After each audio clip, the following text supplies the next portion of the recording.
तो नमस्कार मेरे प्यारे प्यारे मित्र। जैसे कि आप देख रहे हैं कि मैं करा क्या रहा हूँ, क्लास 10th की जो जीव विज्ञान की बुक है, किसकी, भारती भवन की बुक है ना। भारती भवन की बुक होगी आप लोग के पास, अगर आप क्लास 10th के विद्यार्थी हैं तो ये वाली है ना, हाई स्कूल जीव विज्ञान भाग 2 वर्ग 10, यानी कि क्लास 10th की भारती भवन की बुक। उस बुक के सभी पाठ के प्रश्नों का हम उत्तर का सीरीज चला रहे हैं, उस पाठ के सभी प्रश्नों का हम उत्तर करा रहे हैं। ठीक है, तो ये जीव विज्ञान ही नहीं, फिजिक्स केमिस्ट्री यानी कि बायोलॉजी, फिजिक्स केमिस्ट्री साइंस के पूरे जो भी भारती भवन के बुक है, सभी बुक के प्रश्नों का हम उत्तर करा रहे हैं। और आज जो है, आज क्या होगा, बायोलॉजी का पार्ट 1 का जैव प्रक्रम और पोषण, जो बायोलॉजी का पार्ट 1 का जैव प्रक्रम और पोषण है, उस चैप्टर का आज हम दीर्घ उत्तरीय करा रहे हैं। यानी कि इसके पहले लघु और दीर्घ, यानी कि आज दीर्घ उत्तरीय का क्वेश्चन नंबर 7 होगा, है ना। तो इसके पहले लघु और दीर्घ के सारे पार्ट हम ऑलरेडी बना चुके हैं, उसका लिंक आपको डिस्क्रिप्शन बॉक्स में मिलेगा, आप वहां जाइए और देखिए। और प्लेलिस्ट में आप जरूर जाइए, क्योंकि प्लेलिस्ट में आपको सारे क्वेश्चन बिल्कुल एक जगह संग्रहित वे में मिलेगा, है ना। यानी कि प्लेलिस्ट पर आप जरूर जाइएगा। तो प्लेलिस्ट पर जाइएगा तो यहाँ पर आपको सभी क्वेश्चन, एक एक क्वेश्चन बिल्कुल अरेंज वे में मिलेगा। ओके, तो चलिए आज जो है लास्ट है दीर्घ उत्तरीय का क्वेश्चन नंबर 7 और क्वेश्चन नंबर 8, है ना। 8 ही दीर्घ उत्तरीय क्वेश्चन है यहाँ पर, तो क्वेश्चन 7 और 8 आज हम देखते हैं और समाप्त करते हैं। ओके, तो देखिए 7 नंबर क्वेश्चन क्या कर रहा है, मनुष्य के आहार नाल में पाचन की क्रिया का वर्णन करें। यानी कि इसका जो दीर्घ उत्तरीय है उसमें 7 नंबर क्वेश्चन है, मनुष्य के आहार नाल में पाचन की क्रिया का वर्णन करें। तो आंसर देखते हैं। आप लोगों के पास बुक होगा तो आप लोग भी जरूर देखिए, हालांकि क्वेश्चन तो हम लिख ही दे रहे हैं, है ना। और इसके पहले लघु और दीर्घ सारा हम बता चुके हैं, आप जरूर देखिएगा और नोट्स जरूर तैयार कीजिएगा, है ना। तो देखिए आंसर क्या है कि मनुष्य में पाचन की क्रिया मुख गुहा से प्रारंभ होती है एवं छोटी आंत में समाप्त होती है। पाचन की क्रिया में आहार नाल से संबंधित कुछ ग्रंथियां पाई जाती है, जिनसे पाचक रस स्रावित होता है, जिन्हें एंजाइम कहते हैं। ये भोज्य पदार्थों के रासायनिक घटकों, कार्बोहाइड्रेट्स, प्रोटीन, वसा, न्यूक्लिक अम्ल के बृहद अणुओं को जलांशन प्रतिक्रिया द्वारा रक्त में आसानी से घुलनशील अणुओं में तोड़ देते हैं, ताकि इनका अवशोषण हो सके, तथा इसके विभिन्न भागों में पाचन की क्रिया निम्न है। तो देखिए आपको हम तो ये फिलहाल क्वेश्चन का आंसर प्रोवाइड करा रहे हैं, ठीक है, लेकिन आपको अगर इसका पूरा फुल कॉन्सेप्ट भी जानना है, यानी कि जैसे मैं अपने क्लास की बात कर रहा हूँ, जो मैं क्लास चलाता हूँ, मैं, है ना, जीनियस क्लासेस ऑफ मैथमेटिक्स, तो उस क्लास में सबसे पहले हमारा रूटीन ही रहता है कि क्या, कोई भी चैप्टर हो तो पहले उसके थ्योरी यानी कि उसके पूरे कॉन्सेप्ट को क्लियर कर देना, पूरे कॉन्सेप्ट को बता देना, उसके बाद उसके क्वेश्चन आंसर को सॉल्व करना, है ना। तो खैर वो तो हम क्लास में करते हैं, अभी फिलहाल आपको हम उन सारे लघु दीर्घ जितने भी क्वेश्चन है उसके सारे एक एक क्वेश्चन का आंसर प्रोवाइड करा रहे हैं। अगर आपको अधिक जानकारी प्राप्त करना है तो आप हमारा जो नंबर है आप इस पर कांटेक्ट कर सकते हैं, है ना। ये नंबर पर आप कांटेक्ट करेंगे तो आपको अधिक जानकारी भी प्राप्त होगी। तो खैर देखिए अभी फिलहाल आप जो है इसका क्वेश्चन जितने भी है उस सारे का आंसर हम आपको बता रहे हैं, है ना। तो आप यहाँ तक देखें, आप हमारी वॉइस से भी लिख सकते हैं, नोट कर सकते हैं। उसके बाद क्या है, सबसे पहला जो इसका भाग है उसमें सबसे पहला भाग है मुख गुहा में पाचन।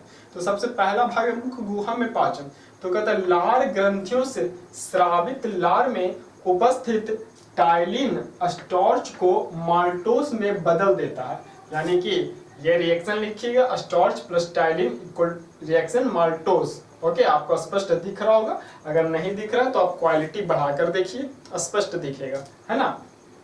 इसके बाद देखिए दूसरा ये आमाशय में पाचन। तो कहता है क्या, जठर ग्रंथियों द्वारा स्रावित पाचक रस द्वारा पाचन, यानी कि पेप्सिनोजन जो कि HCl से अभिक्रिया करके पेप्सिन बनता है ना, और प्रोटीन प्लस पेप्सिन अभिक्रिया करके पेप्टोन प्लस प्रोटीओजेज बनाता है, और वसा गैस्ट्रिक लाइपेज से अभिक्रिया करके आंशिक पाचन बनाता है। आपको सारा स्पष्ट दिख रहा होगा, है ना, आप इसे नोट करते जाइए। उसके बाद कहता है छोटी आंत में पाचन। तो छोटी आंत में पाचन क्या है, पेप्टोन प्लस ट्रिप्सिन अभिक्रिया करके अमीनो अम्ल बनाता है, और न्यूक्लिक अम्ल प्लस न्यूक्लियोज अभिक्रिया करके न्यूक्लियोटाइड्स बनाता है। ओके, आपको स्पष्ट दिख रहा है।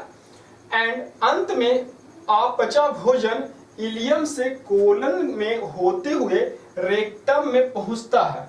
बड़ी आंत के इन भागों में अपचे भोजन के अतिरिक्त जल का अवशोषण हो जाता है, और अंत में अपचा भोजन मल के रूप में अस्थायी रूप से रेक्टम में संचित रहता है, जो समय समय पर मल द्वार के रास्ते शरीर से बाहर निकलता है। तो इस प्रकार से हमारा क्वेश्चन नंबर 7 का आंसर हो गया। तो देखिए, फिलहाल तो हम कुछ किए नहीं है, जो क्वेश्चन था उस क्वेश्चन का हम आंसर आपको प्रोवाइड कर दिए। ठीक है, आप कहीं ना कहीं तो जरूर पढ़ते ही होंगे, है ना, तो कहीं ना कहीं जरूर पढ़ते होंगे। तो आपको ये सबसे पहला पार्ट ही है बायोलॉजी का, क्लास 10th की जैव प्रक्रम और पोषण, तो अवश्य पढ़ाया गया होगा, है ना। तो आप अगर पढ़े होंगे तो उसके कॉन्सेप्ट को अच्छे प्रकार से, इसके आंसर को आप समझ पा रहे होंगे, है ना। हालांकि हम तो पहले ही बता चुके हैं कि हम जो अपने ट्यूशन यानी कि हम अपने कोचिंग में वैसे ही पढ़ाते हैं। सबसे पहले ऐसा ही रूल ही है कि सबसे पहले उसके सारे जो भी पार्ट है उस पार्ट के कॉन्सेप्ट को समझा जाए, उसके बाद उसके एक एक क्वेश्चन को प्रैक्टिस के तौर पर किया जाए। ये सबसे इंपॉर्टेंट है, क्योंकि हमारा एग्जाम में यही प्रैक्टिस किया हुआ क्वेश्चन ही आएगा, है ना। तो ये क्वेश्चन अवश्य कीजिए। और इन सारे क्वेश्चन में जो भी है, जैसे कि बायोलॉजी है, तो आज बायोलॉजी का जो है ये तो आज हम पूरा लघु उत्तरीय में 13 क्वेश्चन था और दीर्घ उत्तरीय में 8 क्वेश्चन था, जो कि हम कंप्लीट करा दिए हैं। 8वां क्वेश्चन देख लीजिए एक बार। 8वां क्वेश्चन क्या कर रहा है, मनुष्य के आहार नाल का एक नामांकित चित्र बनाइए। वर्णन की आवश्यकता नहीं है, यानी कि इसमें क्या कर रहा था, सिर्फ मनुष्य के आहार नाल का चित्र बना दीजिए, वर्णन करना नहीं है। तो आप उसका आंसर लिखिएगा क्या, भारतीय वन का जो बुक है उसका पेज संख्या 8 निकालिए और चित्र नंबर 1.9 बनाइए, जो कि हम आपको दिखा देते हैं पेज नंबर 8 निकाल कर, है ना। पेज नंबर 8 निकल गया और चित्र 1.9 यही चित्र बनाना है आपको, 1.9। ओके, तो हाँ, ये चित्र बनाना 1.9 आप उम्मीद करते होंगे देख लिए होंगे, आपके पास बुक जरूर होगा, है ना। तो चित्र 1.9 यही चित्र है, यही चित्र आपको बनाना है। ओके, तो इस प्रकार से क्वेश्चन दीर्घ उत्तरीय का 8 क्वेश्चन हो गया इसका समाप्त। यानी कि हमारा जो पहला चैप्टर था उस पहला चैप्टर का लघु उत्तरीय और दीर्घ उत्तरीय पूरा कंप्लीट हो गया। लघु में देखिए 1 से लेकर के 13 तक था, वो भी पूरा करा दिए, और आज जो दीर्घ उत्तरीय 1 से लेकर के 8 तक है वो भी पूरा कंप्लीट हो गया। और उस यानी कि इस सारे का यानी कि जितने भी आंसर हम बता चुके हैं, यानी कि पहला पार्ट जो है पूरा क्लियर हो गया। इस सारे का अरेंज वे में बिल्कुल व्यवस्थित रूप में कहाँ मिलेगा, तो हमारे चैनल के प्लेलिस्ट में मिलेगा। उसका लिंक आपको डिस्क्रिप्शन बॉक्स में मिलेगा। आप बिल्कुल संग्रहित रूप से एक जगह प्लेलिस्ट में जाकर के प्राप्त कर सकते हैं। ओके, तो इसलिए आप प्लेलिस्ट में जरूर जाइए। और इसके अलावा हम फिजिक्स, केमिस्ट्री और भी बुक का अलग अलग प्लेलिस्ट बना रखे हैं, आप वहां जाइए। और इसके अलावा मैथ का जो बुक है डॉक्टर केसी सिन्हा क्लास 10th की, इसका खुद अलग प्लेलिस्ट बना हुआ है ना, इसका खुद अलग प्लेलिस्ट बना हुआ, और उसके भी एक एक चैप्टर का एक एक क्वेश्चन का सॉल्यूशन ऑलरेडी करा रहे हैं, है ना, वो कंटिन्यू है। तो इसी प्रकार से आप बिल्कुल ऑफलाइन क्लासरूम की तरह आप हमारे channel maths with genius Amit पर पूरा कंप्लीट कर सकते हैं। ओके, तो चलिए आज पहला चैप्टर जो है हमारा जैव प्रक्रम और पोषण समाप्त होता है। और इसके साथ साथ हम उम्मीद करते हैं कि आप इसके नोट्स जरूर तैयार कीजिए, है ना, नोट्स जरूर तैयार कीजिए।